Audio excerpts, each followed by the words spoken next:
engaging students through mobile access to resources and teaching. In Walden County, Georgia, at the Monroe Area High School, they call it eSmart, and it's all about creating a digital classroom for the 21st century graduate and STEM educational excellence. Greetings, everyone. It's Tuesday, April 29, 2014, and this is Tech Talk with Technology Association of Georgia President Tino Mantella. I'm your guest host, Frank Baia, preparing Georgia citizens with skills to succeed and contribute both locally and globally, and for jobs that may not even currently exist. Imagine a high school where every student is given an iPad, where students take charge of their own learning, challenge themselves to stretch their academic abilities, think critically and creatively, problem solve, and collaborate. Up to the Tech Talk, Brad Williford, Assistant Principal of Monroe Area High School. Brad has been at the high school for 12 years. Prior to becoming an assistant principal, he taught social studies, coached football and academic teams, and served on many school committees. As a classroom teacher, he also served as the school's professional learning coach. Today, Brad works closely with counseling staff, department chairs, and support staff, as well as managing the master schedule, federal grants for a school improvement process, and technology. It's all about one high school's mission to make its students e-smart and creating the digital classroom of the 21st century. As we speak to Assistant Principal, Monroe Area High School, Brad Williford. This edition of Tech Talk is brought to you by GlobalSpeak.com, new media consultants, corporate video and audio communications, video and audio production and distribution, live and virtual event production.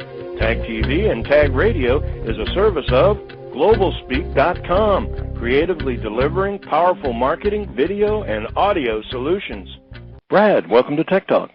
Hey, I'm glad to be here today. How are you doing? Well, we're doing great. I tell you one thing we're really excited is about what's going on in Walton County, and I think it's one of those things where you might expect it to be happening in Silicon Valley, but not necessarily in that area of Georgia, not to be a negative critique, but I just don't think that's necessarily what you guys are most noted for. So what we want to do is just get right on it and talk about the eSmart program, something really interesting. Tell us about it.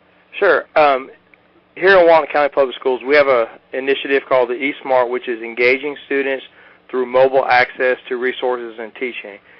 On the most recent e-laws that was passed by our voters, we're taking a portion of that revenue that comes in and we're providing all high school students with an iPad, same thing with the teachers, and then we're going to move that down to the middle school. Wow. Okay, it's been a lot.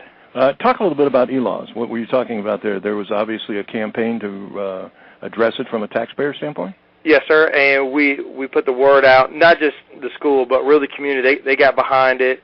The board members got behind it, and it was really just a renewal of the 1 cent sales tax. It wasn't a tax increase. It was just a renewal.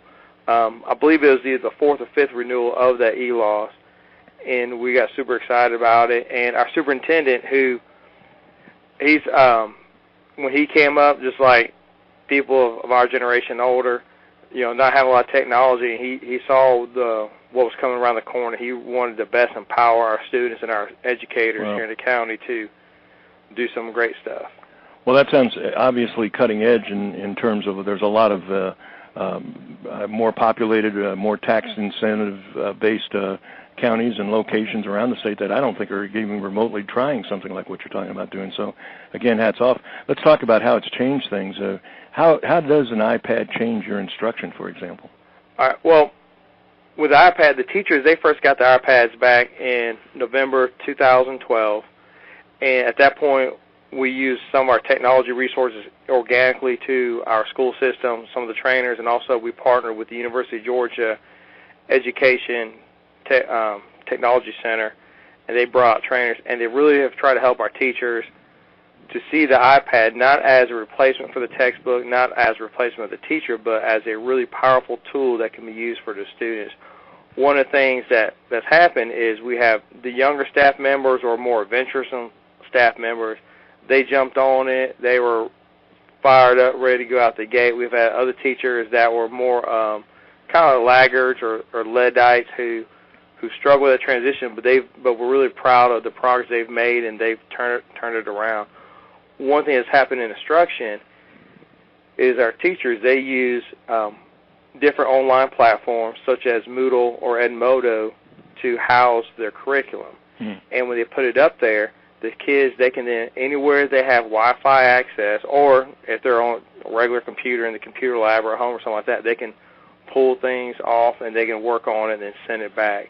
We did a survey beginning the school year, and I don't remember exact percentages, but the vast majority of our students do have Wi-Fi access readily or regular landline internet access. So felt good about that. And one thing I didn't say but I want to definitely share was our students, they take the iPads home with them. So it's not just like a class set. That is theirs to personalize.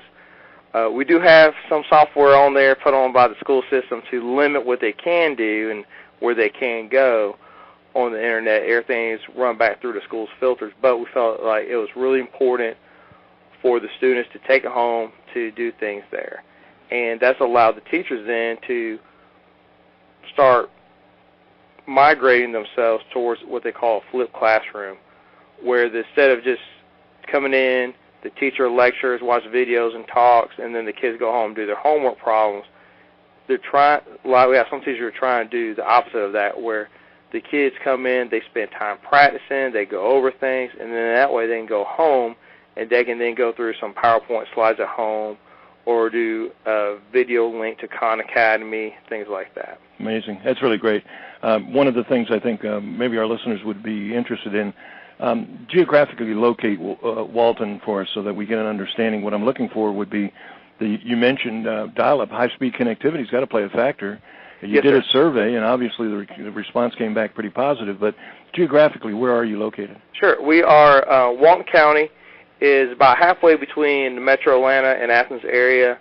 It's centered in between Highway 316 and I-20, right along Highway 78. And where I'm at specifically is Monroe Area High School, which is, Monroe is the county seat of Walton County. Okay, and so again, the vast majority of them, you would think, the digital divide, one of the concerns would be the fact that many of the students might not have internet access, but what you found is just the opposite.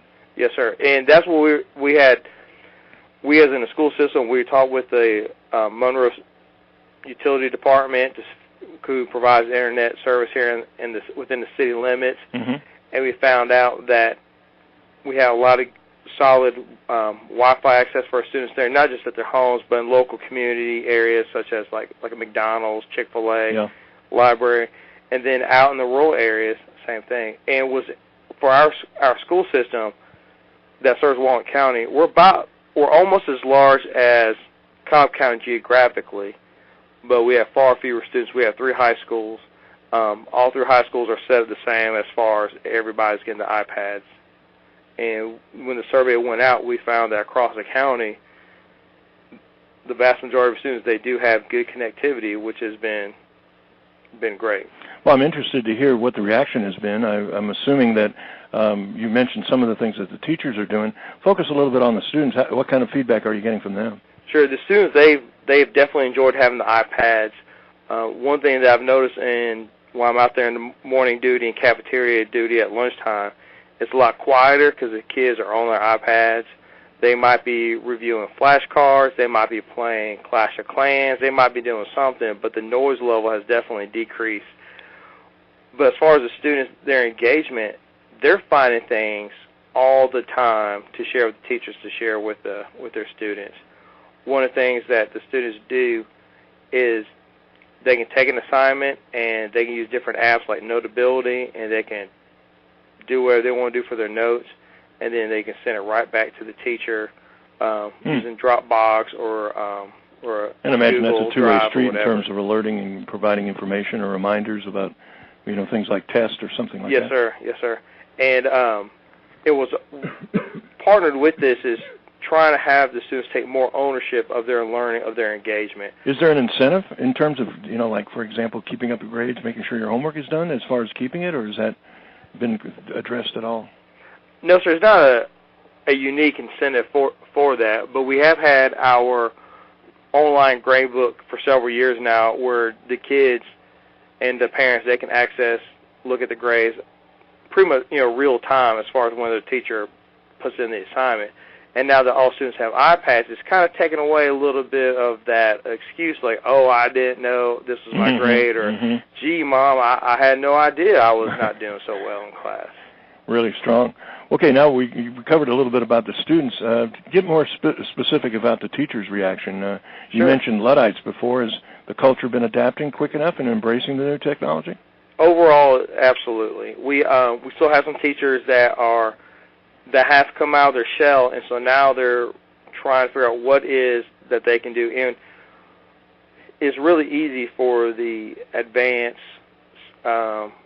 iPad-savvy teachers to just go full board and just overwhelm the teachers who may not have even migrated to having a mobile device yet, you know, like a cell phone or something. So listen, it's really easy for them. In the private sector, they're concerned about self-devices, bringing your own device to work because everybody's so digitally wired. So I can imagine that was a bit intimidating to teachers who maybe had not had the opportunity to keep up with the most advanced technologies. Sure, and so that's something that we've had to be really cognizant of, is not overwhelm the teachers. Just give them 2 or 3 choices, let them go practice with it, give them feedback, give them some support, and let them pick which one they feel like meets their needs. That's why we haven't dictated that all teachers have to use Moodle or all teachers have to use Edmodo as their curriculum. Well, find what works best for them, and also within their peer group at the course and departmental level. Like, where can they get that informal support from a neighbor, from somebody across the hall to help them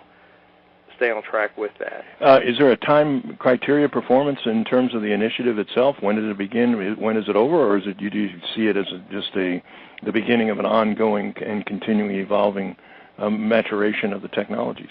I see it as just like the latter with the ongoing.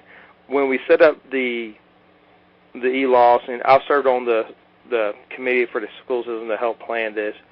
It's for 5 years for the life of the e-loss, but we felt like it's most likely to continue. Now, 10 years will be a tablet device, probably not. It'll be something, who knows what. But we felt like it was important to, when we set it up, that not to be tied to a specific piece of hardware or device like an iPad. We just left it as a electronic device. 10 years could be a robot. Oh, there's just no telling what it'll be. We had an article in the paper this Sunday talking about how iRumba, the people that are doing the robotic vacuum cleaner, are now talking about a virtual presence, so that if you stay at home and telecommute, that you can actually have a physical presence, or at least somewhat of a physical presence at your office. Sure. So the whole concept of where this can go from where you are today and what can happen in a decade from now. And that plays a role in the next question I'd be curious about, because obviously this is all connected to science, technology, engineering, and math. Obviously the STEM initiative. Maybe go into a little bit, has it impacted that, and what success has the school had regarding STEM? Sure. It has definitely played a big part of STEM. We are, of the 3 high schools in our school system, we're the one that the school system feels the strongest about as far as being able to be the first one to be a Georgia Department of Education STEM certified school within our county.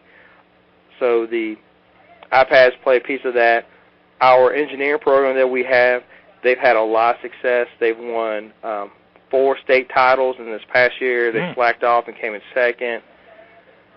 But they've had a lot of success. Our Science Olympiad team has formed, and they continue to improve every year.